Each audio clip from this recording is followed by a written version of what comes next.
So usually one crazy thing about a new piece of tech is enough to get my attention, just something out of the ordinary about it. But this new Mac Mini has 3 things about it that are insane. So instead of having an event this year, Apple decided to do a bunch of press releases in a row for the last week of October to update their whole Mac lineup to M4. And one of them was for this new Mac Mini. Now, a lot of us might not give too much thought to the Mac Mini. Like, yeah, maybe it holds an important place as the most affordable Mac, but if you're not buying one, you're not really thinking about it too much. But the number one most insane thing about this refresh is, well, I mean, look at it. It's tiny. It is absolutely tiny. Apple's gone through and redesigned basically all of their computers now that have gotten the Apple Silicon update. Well, except this one. This is the same design as a while ago, but the Mac Mini was kind of technically overdue for a redesign, and the new one, it actually kind of looks a little bit more like a shrunken Mac Studio than a shrunken old Mac Mini, but it's now a 5-inch by 5-inch footprint and 2 inches tall. I'll say that again, a 5 by 5 by 2 desktop computer. Now, I like small desktops, and yes, you could get a tiny desktop computer before. There's plenty of amazing mini ITX build videos all over the internet that I've watched for years. They're sick. There's levels to this. There's small computers, and then there's tiny computers. And this Mac Mini is smaller than my R5 with a lens on it. It's smaller than a new roll of duct tape. It's smaller than the footprint of the new iPhone, and barely bigger than the absolutely tiny Apple TV.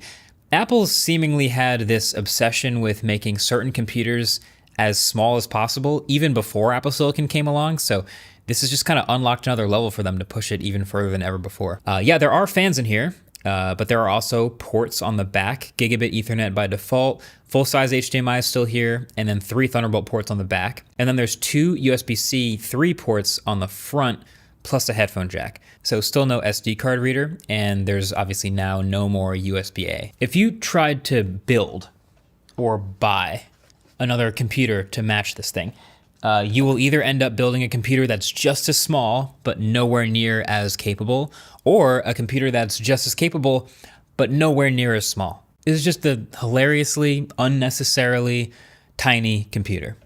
It's great. I would also like to start a new conspiracy theory.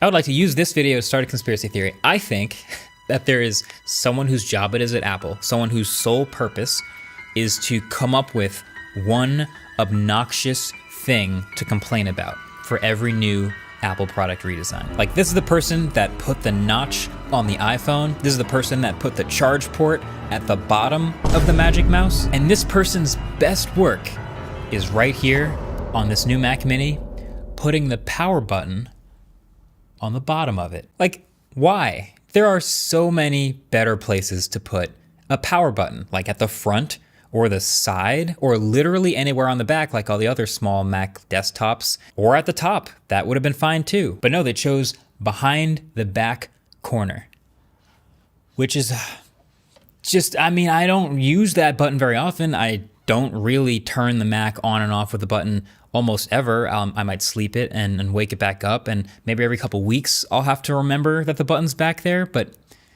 yeah, it's just dumb enough to get memed on and complained about without actually being an issue. Well played, guy. But yeah, you know, the typical consequences of a computer getting smaller are battery, speakers, and thermals. There's just less room inside for those things. Battery, of course, doesn't make a huge difference on a desktop. Who cares? Speakers, kind of the same thing. Who cares? And thermals have been redesigned in a way that seem to be working just fine. This thing hardly gets over a peep. If you do heavy stuff, the single fan spins up and you can hear it, but it's always been quiet. Sitting on the desk, you hardly hear it. So then the number 2 insane thing about the new Mac Mini is that the base model is kind of an incredible deal now.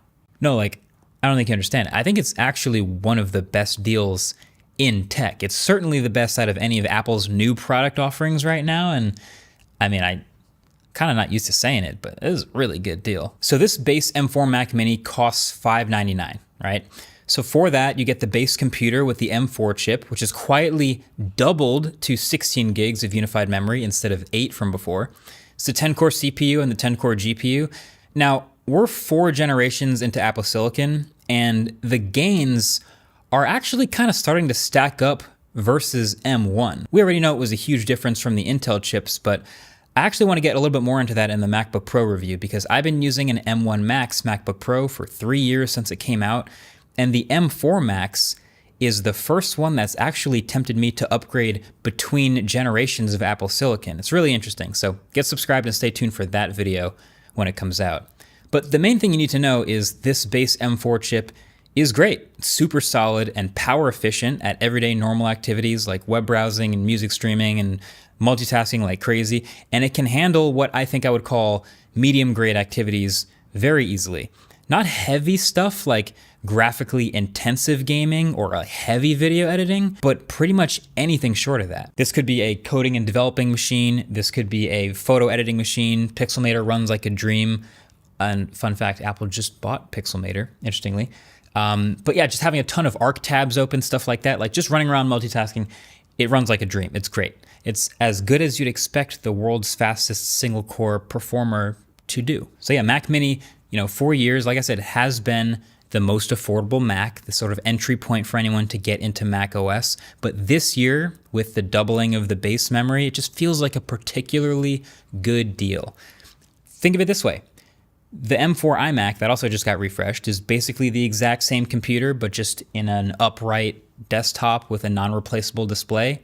That starts at $1,299. So you can use that $700 difference to kind of get whatever screen you want. Now, you can obviously also upgrade from the base Mac Mini, but I don't think you should, and I'll explain why. See, Apple is known for building what I've called a price ladder, and just trying to get you to climb as high as possible. They do this across all their products, but there's basically always a really tempting upgrade sitting right above the base model. And then when you spend that money, you're kind of right underneath another tempting upgrade. And then they kind of walk you up trying to get you to spend as much money as possible. It's really smart. They do it with iPhones and with iPads and with everything else. This base Mac Mini, I'm telling you, is a good deal, but it only has 256 gigs of storage. And many people are fine with that and they can live with that. That's great. But if you know you're going to be working with a lot of media, a lot of video, then you start looking at upgrades to the storage. And that's where you'll find that walking it up to a terabyte costs $400 more. Or if you plan to do some wired networking, bumping it up to 10 gig Ethernet costs $100 more on top of that. For the price of just those upgrades, you could almost get an entire another Mac Mini. It's crazy. Like basically across the board, Apple's upgrade pricing is pretty crazy with this computer, which is why I'm specifically saying the base model is such a good deal. And actually, if you're lucky enough to have a .edu email address right now, the student discount drops it down to $4.99, which is sick. But once you know you're gonna be doing upgrades to the pre-purchase spec, which you have to know before buying it because you can't upgrade it after the fact, all the memory, everything is built in, then it becomes more of a normal deal. I do want to say this though. So the third and final crazy thing about this Mac Mini is that the maxed out version has a case for the best portable workstation Mac. Now, this doesn't apply to everybody. This is coming from me, someone who used to drag an iMac Pro in a Pelican case through the airport to events because it was the fastest editing machine that I could reasonably travel with. And it actually made sense for me. So coming from that perspective, this new Mac Mini is sick. So looking at the Mac Studios, those aren't upgraded to M4 yet. They've all got the M2 generation, and it's also not going to be the Mac Pro, which is also still on the M2 generation and obviously not portable. The iMac is on M4, but there's no Pro chips, so it's just the base M4 chip. So this Mac Mini is the easiest way to pack an M4 Pro chip with you and just throw it in a travel bag super easily. An equivalent spec MacBook Pro with M4 Pro starts at $2,000, which is actually another decently good deal as far as performance. But if you don't need a laptop or if you just want to plug and play into monitors wherever you go, $1399 gets you the M4 Pro Mac Mini. And that upgrade also gets you the back Thunderbolt ports being Thunderbolt 5 instead of Thunderbolt 4. So it can support 3 6K displays instead of 2. So I've had and been testing the M4 Pro here with 48 gigs of memory. And fun fact, if you run through some synthetic benchmarks, this runs up the highest CPU score of any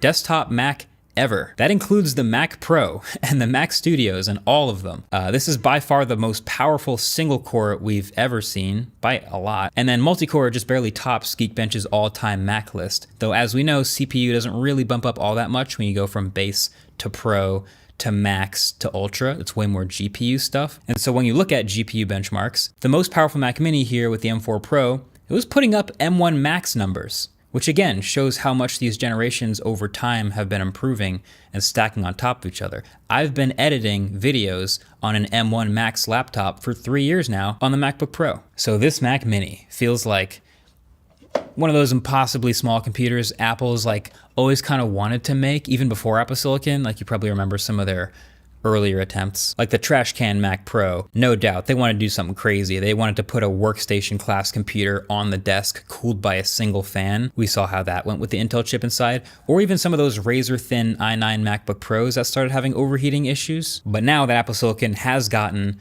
this good and this efficient over time, they're actually able to make tiny, powerful computers like the Mac Studio and now like this little Mac Mini over here. Nobody was asking for the Mac Mini to be even smaller, except for those people in the spaceship campus somewhere in California. Well played. Well played. Thanks for watching. Catch you guys in the next one. Peace.